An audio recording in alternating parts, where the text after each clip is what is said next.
Si Sara naman ngayon, buhat-buhat na ngayon. Si Riza, oh, binalibag! Binalibag! Kung mapapansin nyo nga pala, may kabaong nakasama dito. Ang mananalo dito kung sino yung makakapagpasok sa kalaban niya dun sa kabaong. Nagtapat na sila. Nagkita na sila. Binalibag! Binalibag si Sara dun sa kabaong. Binuksan na ang kabaong. Mukhang gusto nang tapusin dito ni ate mo, Sara. Binuhat. Powerbomb ba to? O ano, oy, ibabali ba? Oy, oh, powerbomb! Pero hindi bumigay yung kabaong. Tinutulak ngayon pa, Sara. Pinipilit isara dito ni ate mo, Sara, pero hindi pa rin. Oh, yung ulo, tinulak naman siya doon. Pero nakakounter si Risa. Pumapalag pa. Pero si Sara, siya naman ngayon ang nanganganib na ipasok sa kabaong. Ate mo, Sara, pero hindi rin. Hindi rin, nakakounter din. Ito naman ngayon si ate mo, Sara. No! Diba tinding nagpapalitan lang sila, guys.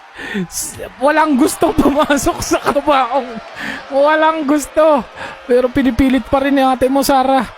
Pinalo na naman yung ulo dun sa gilid ng kabaong. Malapit na masira yung kabaong natin. Ayun na. Naipasok na. Lumalaban siya. Hindi pa rin tapos ang laban na ito. Ayun na, binuhat na. Binuhat na ni ate mo, Sara. Una, oh, tumama sa hagdan. Tumama sa upuan. Ayun na, mukha. Oy! Ayan, oh no, lumaba ka. Ah! Oh, uy, no. Ah! Ah! At nakita natin ang kadiliman.